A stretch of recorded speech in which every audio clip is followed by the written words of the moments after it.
Maybe we'll begin with Ryan Aber.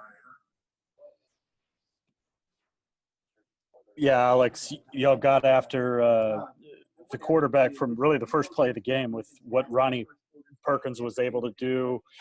How important was that to your game plan coming in, and just what does that say for what this defense is right now? Yeah, I mean, I think that's the week in and week out type of thing. In terms of when you say game plan, I mean that's something you want to be. That's something, the calling card of what we want to be defensively at Oklahoma is we want our opponents to have a respect factor for what we are up front. It's very difficult to play good defense. I mean, the history of this sport, but certainly in this day and age, if you can't have an impact in your defensive front. And so, no, it was good. Obviously, from like you mentioned, kind of that first play. Not suggesting that the first play necessarily sets the tone in any direction, but certainly been pleased with those guys up front. I think the confidence is building, and that certainly can give you some freedom in terms of some of the things you can do coverage wise in that. Appreciate it, Alex. Sure. Okay, I think Carrie's ready. Yes, so sorry about that. Alex, you don't have Jaden Davis tonight, but you play a lot of DJ Graham. Obviously, Woody's been coming along. Just kind of what did that mean to the defense tonight? Another young guy to really step up in the spotlight like that. Yeah, DJ is one of those guys that is what he is as a freshman, what he's going to be 12 months from now, and then 24 months from now. You talk about, and I don't want to put too high expectations maybe on anybody, but no, he's one that he could walk in any locker room as a freshman and have an immediate impact. And so it's exciting to see. It certainly, you saw game plan wise. I mean, the willingness to attack those guys, and then you're on scholarship for a reason. And so you got to make sure that you hold up in those moments. And when your number's called, it just you have to respond. Specifically in the second, there's no hiding. There's and we've talked about this before. If you want to defend the run, and the possibility of a quarterback run, and by the way, there's a route being ran. There's not extra guys for everything, and so there's a percentage of time that those guys are on islands. That's the job description. No one made you be a corner. It's exciting when like I said, those guys respond in those moments, and certainly as a young guy, excited to see DJ perform that way. Thanks, Alex. Jason Kersey. Yeah, Alex, with the game sort of in hand there at the end on Oklahoma State's last drive, you guys still came up with a goal line stop. What was your message to the defense going out for that last one when, I think if they'd scored, a lot of people would have thought it was no big deal, but I'm wondering what your message to them was. Yeah, I think in that moment, I got to give them a lot of credit. It was probably more messaging on their part, specifically tonight. One of the things we've talked a lot about at length, and I'll be the first one to admit that we failed at times, and we've had this conversation post-game, and we felt a whole lot different several weeks ago, that, our performance always matters. And part of that is defensive football. Part of that is playing at this level. They don't timestamp your missed tackle. It's the fourth quarter, so it didn't happen. They don't put the score next to the blown coverage, or name the poor play that you have as a defensive football player.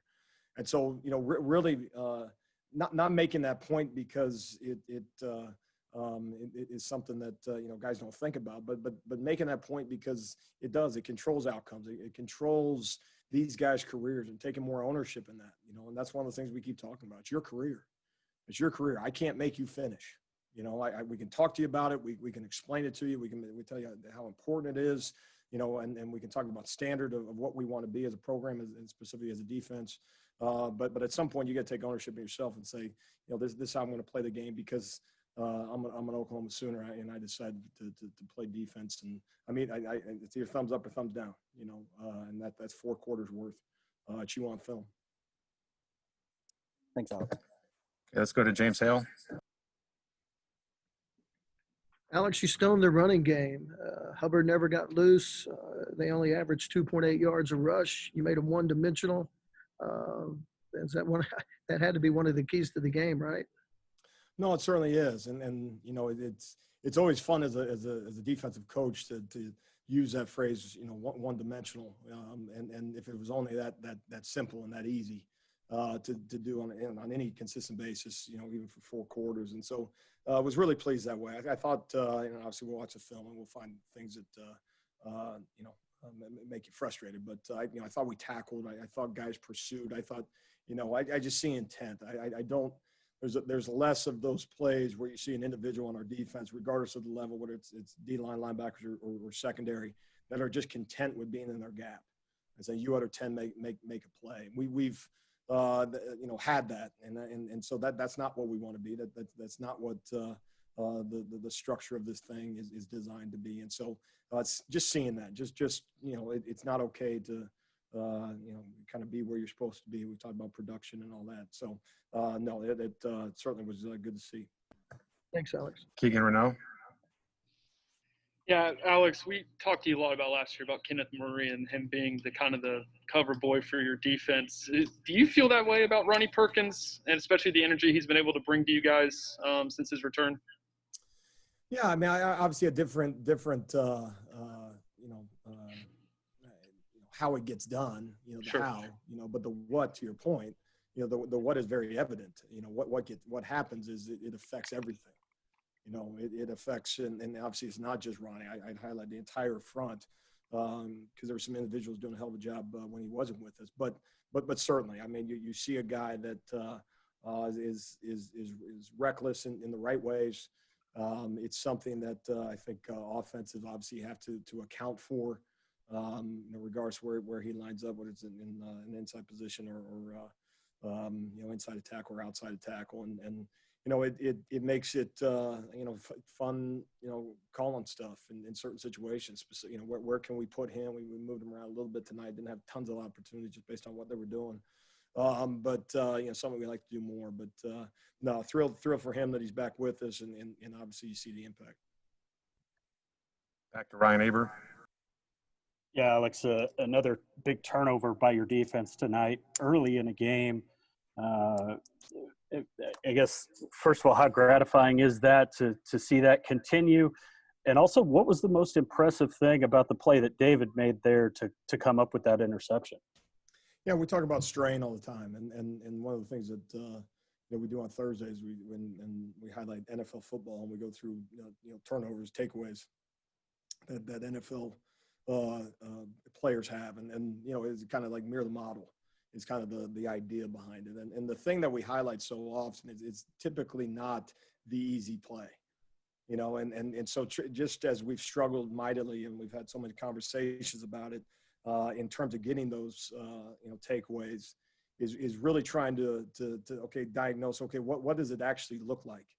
You know, can we emphasize it more? And you know, we talk so much about it, everybody on this call, you know, all the things that we try to do and can't emphasize it more. Okay, well then, you know, trying to think about, okay, what can we do to not inspire them to go get it? It's not, you know, watch as fans, you know, it's not a highlight. It's literally just diagnosing, okay, how are these things getting done? What's the common denominator? And the common denominator, you see everything that we talk about, you know, guys straining, to quarterbacks in terms of sack, cause, fumble, for instance. So, you know, getting there, you know, and we've had those type of plays where the quarterback has to throw it before he wants to, and it's an errant throw that turns into a tip. Texas Tech a couple times, or you know, so it's strain. It's obviously guys doing their job. You know, if you're supposed to be 12 yards deep, you have a tendency, if you're at 8 yards, it doesn't come your way.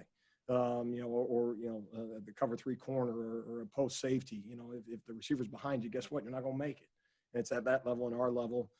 So just those common denominators, it's everything we talk about.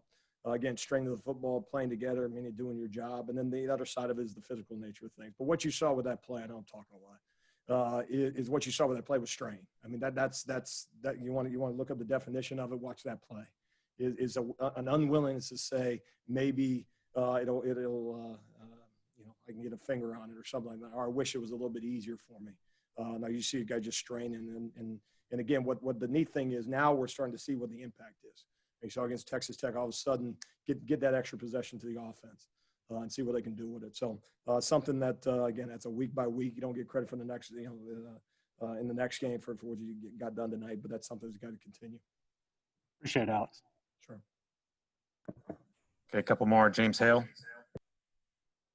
Alex, tonight you had 4 sacks. You had 7 tackles behind the line of scrimmage. You moved the line of scrimmage. You owned the line of scrimmage. When you get a chance to do that, how does that really help you call a game? I would imagine it gives you more weapons to work with, doesn't it? Yeah, you know what you're able to do is it gives you a chance to at times and situations obviously present themselves, but to mix coverage. You know, we mentioned let's not have those a corner or a secondary guy on an island all the time. Well, you know, if you're not getting any type of pressure on the quarterback, for instance, in the pass game, it's very difficult to then we got to add a body.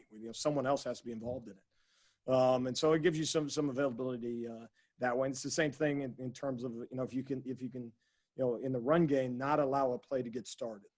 And that's what a TFL can do. You have fits, a single gap defense, and everybody has their responsibilities. But if you can penetrate, one guy can eat up 2 blocks, and not let a play actually get started. And once again, you don't have to load the box in terms of numbers and bodies. And that's a simple answer, but it's hard to do, and you're very appreciative of the opportunities when they present themselves, because so often I go back to the numbers game. So often you feel like you don't have enough where you want them on particular plays, but no, credit again goes to the front. Thanks, Alex. Sure. Okay, last one. Caleb McCurry. Alex, Lincoln just said earlier that he tries not to think about, where he is in the Big 12 and what he needs to do to win another title. But for you, how often do you think about where you and you guys are, in the Big 12 ranks, and how does it feel to kind of, think about being a step closer to controlling your own destiny, in the pursuit of a 6th Big 12 title for this program? Sure. I think what again, and you're asking me, and you want my opinion, so I'll say just from my lens is I look at it playing meaningful football in the month of November. As a coach, that is something that is rare, quite frankly. I mean, it always has impact. It has impact on how you finish seasons. It has, from an individual standpoint, player standpoint, you're talking about all conference teams are decided based on, how you finish seasons and that. And it's bowl games and all that stuff. So, meaningful football in November is something that your antennas are up for. And it needs to be, it should be, because you work, a calendar year that to put yourself in a situation that again, at the tail end of this thing, you're 4 months in or whatever it is, that the games mean something. And so that is at the forefront. Does the intensity go up in this month? I would say yes. I think the teams that have the most success are also the ones that are most consistent. So it's consistent intensity that ultimately, gives you a shot. But no, meaningful football, man. That's why you get in it from a coaching standpoint.